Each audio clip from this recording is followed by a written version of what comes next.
Welcome back to the channel, everybody. It's Sembi Original Guy, aka Mr. Cannon from Advanced Wars by Web, bringing you another live league game of the day. Today, we are on Hiking with Fish. This is a standard matchup in the live league pool. I have not seen this map yet, but I was looking through some games and I saw AdvanceNoob and I saw mooji, and they're both two of the top players in live league. So I was like, wow, two of the top players in live league playing on a map I've never seen before. What could possibly go wrong? Nothing, folks. Nothing could possibly go wrong. This is a wonderful matchup. So today we have Olaf versus Rachel. Now you might be wondering why Rachel is picked when Olaf is available. Now, when it comes to base light matchups, such as this one, Rachel actually gets boosted up a tier. So yeah, she goes up to tier 2 in the live league when it comes to that. Because base light, you know, you have less units around, and there's way more possibility to get some very valuable missile targets. So that's why. Anyways, so Olaf, as a day-to-day ability, will have his units unaffected by snow. His co-power, Blizzard, will make it snow. And his super co-power will make it snow and do 2 damage globally to everything your opponent owns on the field. Very, very volatile co-power. Can snowball quickly, if you catch my drift. Now, mooji has chosen Rachel. So Rachel, as a day-to-day, will get +1 repairs on her owned properties. So those 2 HP repairs go up to 3 HP. She also has access to her co-power, which will increase her luck from 0 to 39%.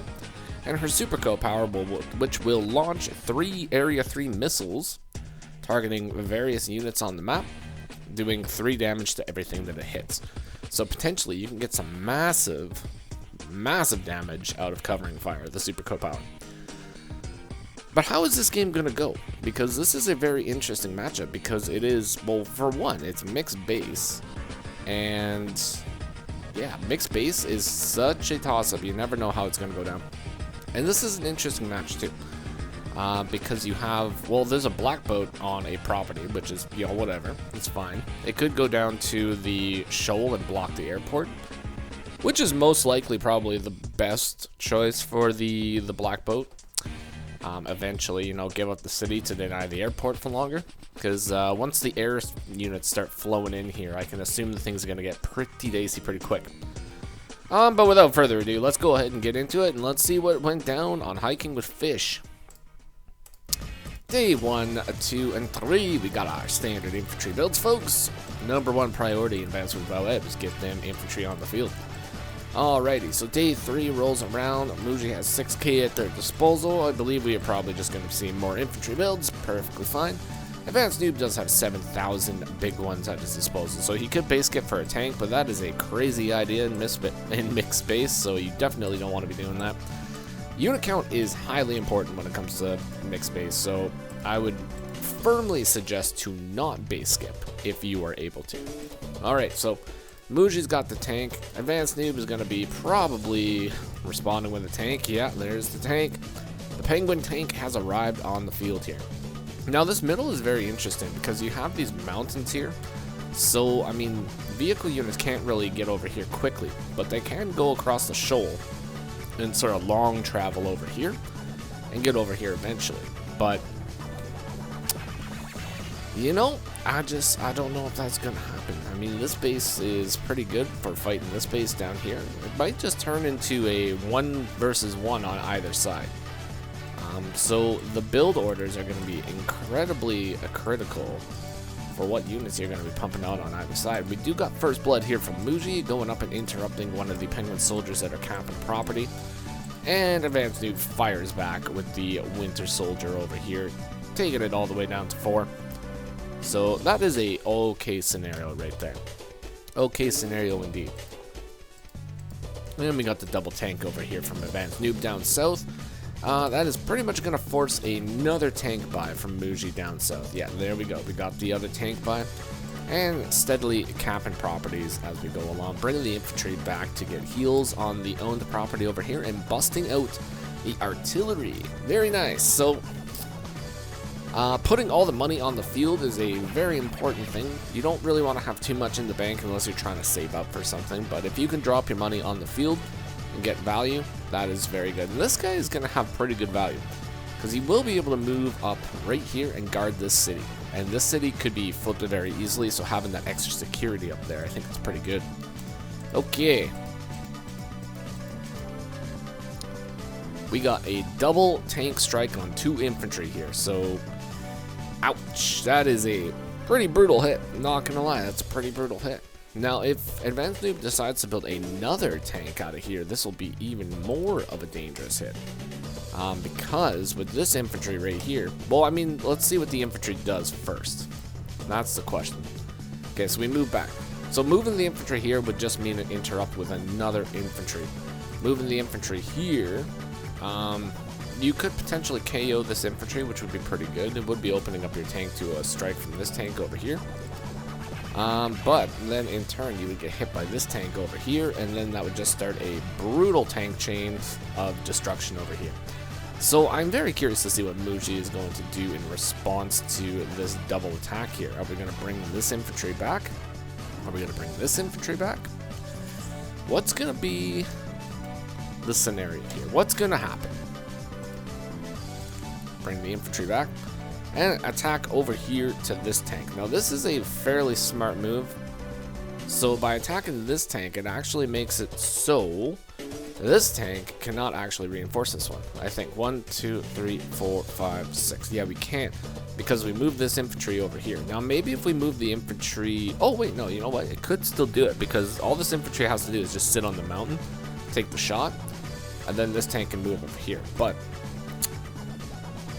depends on where this tank is gonna go. I mean, we probably will sit in the forest. We might bring it up north and sit it on the city, but if we sit it on the city, this tank is gone. Fairly certain of that. Yeah, we bring it down to the forest. That is a much smarter play in my opinion. Okay, cool. Very nice. Artillery moving up. Got the other tank, and now mooji has a little bit of a lead on the tank shots over here, so that's pretty nice. Artillery in a good position to block this infantry healing on the city right now too.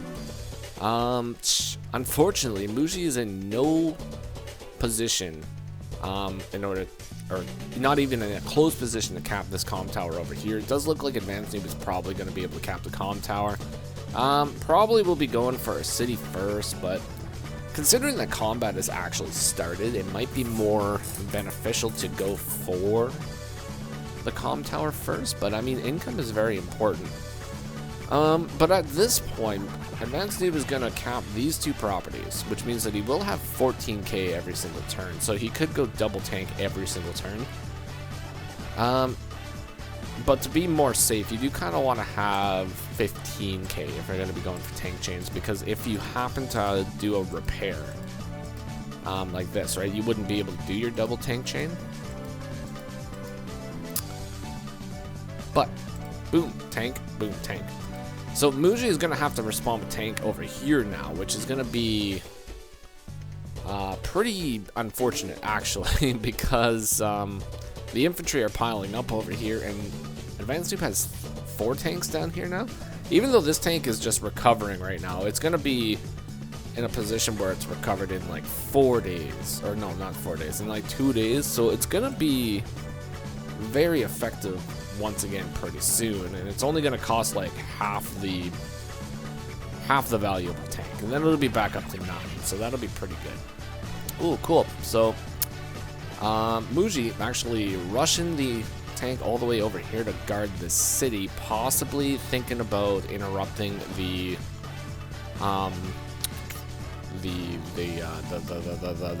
airport.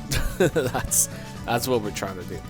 Alright, might be going for an airport interrupt by the looks of it here, bringing the artillery back. Gonna give up the city because it's not really worth it to fight for with a tank coming just yet, but we do have 2 infantry here that could possibly interrupt. But considering that we have 3 healthy infantry over here and 1 infantry right here, things are looking a little bit sketchy over there. Now we go for the black boat block to acquire the airport, so that is a very nice play.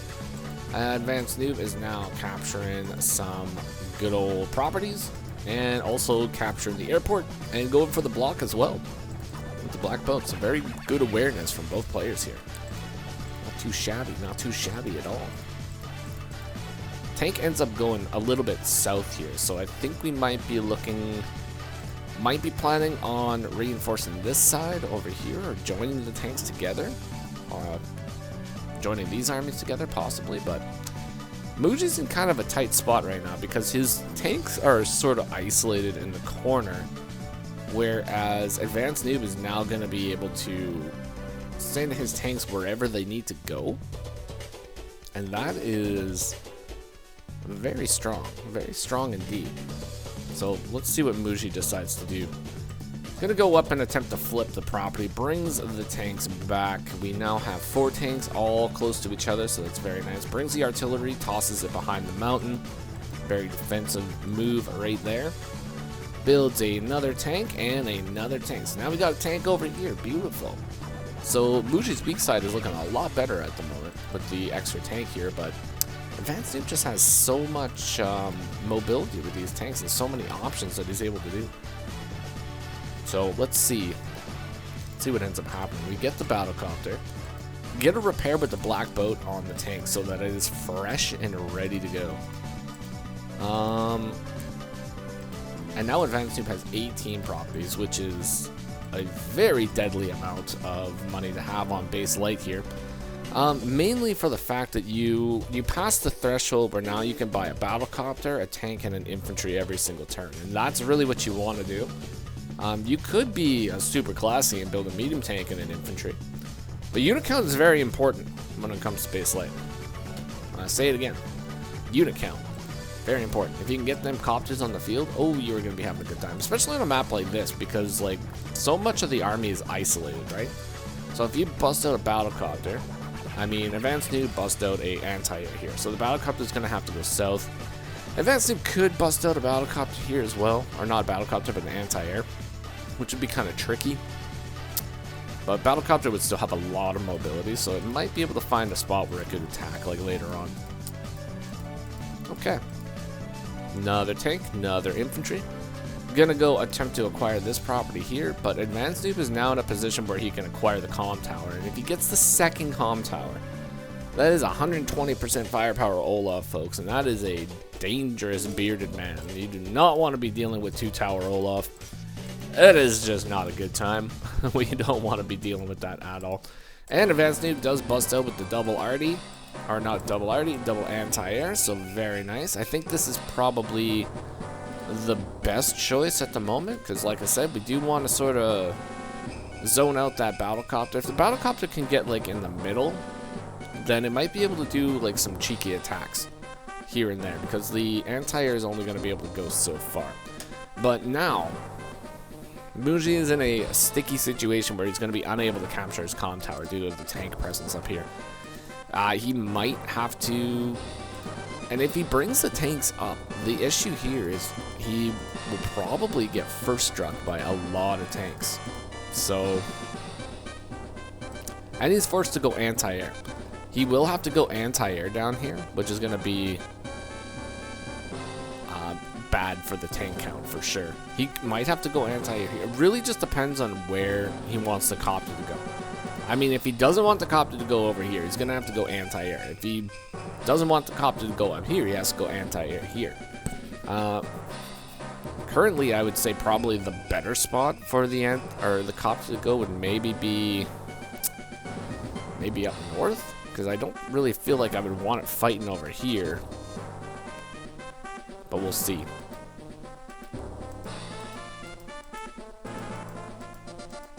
Yeah, so the only way that we could acquire this property is if we actually put the tank right here. That would guarantee that we would get the property, but it would open up our tank to a first strike from this tank here, which wouldn't really be the best case scenario if we ended up losing half a tank right there. So we're just gonna go for the capture, attempted capture, probably interrupt with this infantry, and then that's probably it, because he's only got one tank over here. This anti-air is going directly for the airport though, so that's pretty scary. All right, AdvanceNoob, let's see Yeah, goes for the interrupt, brings the anti-air forward, brings the tanks back. We are going to play defensively up in the top corner, and we are going to be offensive down south. By the looks of it here, we get a, well, we do one interrupt here, which is perfect, because if mooji does decide that he wants to go in and attack this, the only thing that's going to happen is we are going to lose 2 tanks. And we can't actually hit this one, which is very unfortunate. So, I mean, it's kind of like an all or nothing scenario. You either go in with everything, maybe, and then, like, deal with the consequences, or you just leave it. Maybe if this tank was in position to attack this, I think that would be okay. The other scenario is, like, mooji could potentially sacrifice his battlecopter to take this guy, do a shot on him, take out one of these tanks, and then move, like, the rest of them in. And then that would open up, 1, 2, 3, 4. That would open up, like, 4 tank strikes. That's so much. No, that probably wouldn't be a great idea. No. Not worth it in the long run. Definitely play it safe. Okay. Uh-oh. We go in for the attack. Okay. Alright. Well, let's see what happens with this one. We have 2 battlecopters in range to actually reinforce now. So, AdvanceNoob, if he attacks from this tile right here, could be struck by the battlecopter. And we have a few more tanks. I don't know. Let's see. Let's see how this one goes. Because this guy right here, I think we're going to get the property. Because I don't believe... Well, we might do 60% damage to this. Especially with 2... Well, we have 1 tower Olaf. But I don't think it's going to do 60%. I think it's going to be about 50. So I do believe that mooji is going to be flipping that property. At the cost of a tank strike. Yeah. So we get hit by a tank, and now the north corner is looking a little bit dicey for mooji. I mean, we are going to be acquiring the city, but we're going to be losing quite a lot of value. Just lovely. And AdvanceNoob busts out the classy medium tank on day 13 in the face of all these tanks. Goes in for the push, busts out the classy medium tank, and now things are looking pretty dire. Oh boy. Oh boy.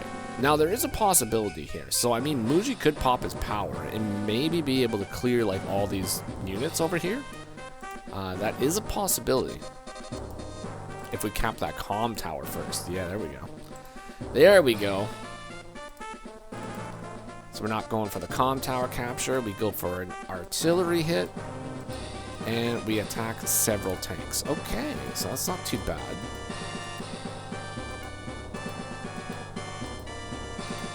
And the nice thing about this is actually we're out of anti-air range, but we are within range of the battlecopter. So that's a little bit of a sticky situation for sure, because battlecopter strike on battlecopter is going to do about 70 to 80% damage.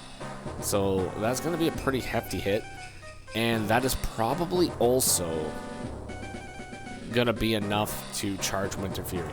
Like, I would say, without a doubt, AdvanceNoob has the resources to get Winter Fury this turn, and if he does, that is gonna be one heck of an attack. Hands down, one heck of an attack. And we just get this property flipped anyways, which is very unfortunate. Yeah, there's the Winter Fury. Oh boy, it's cold outside, folks. Oh, and we take a massive hit. 69,700 value to 93,300. Oh boy. Yeah, that was a pretty hefty strike. Okay, so it's day 14. Black Boat is a pretty good missile bait, but pretty certain that the missile is going to be hitting here. Might even hit here twice. So, I mean, there is potential for some big hits, but we'll see. Yeah, so we do hit here twice. Okay, that's nice.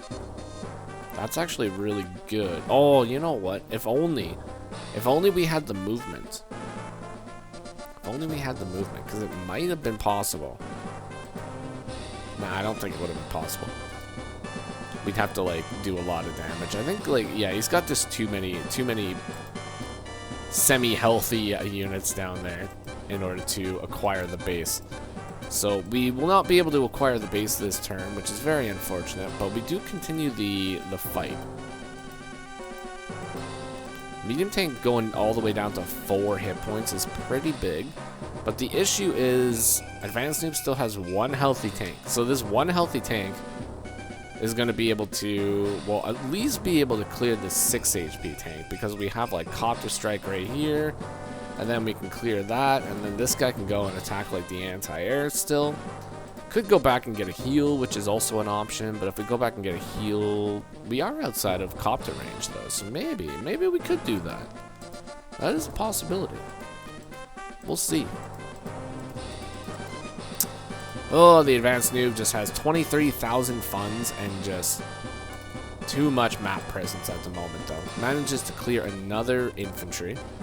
Not really worried about that clear right here, but we do go for the interrupt and the full clear over here. So that was the choice of the tanks over here, so that is a very nice play, actually, in my opinion. So 25 units to 20. Both players are playing on increment. And yeah, things are looking... Ow. Oh, that was unfortunate. We lost a good man there. Yeah, that's the resign right there, folks. So, unfortunate for Mooji, he was not able to hold up against the pure devastation of the Winter Fury and Olaf's aggression here. Now, I think definitely the thing that happened here, I mean, honestly, like, before anything even happened here, the thing that really won the game, I think, was probably actually this move right here. This move right here was the one that sealed the deal for the game. Like, hands down.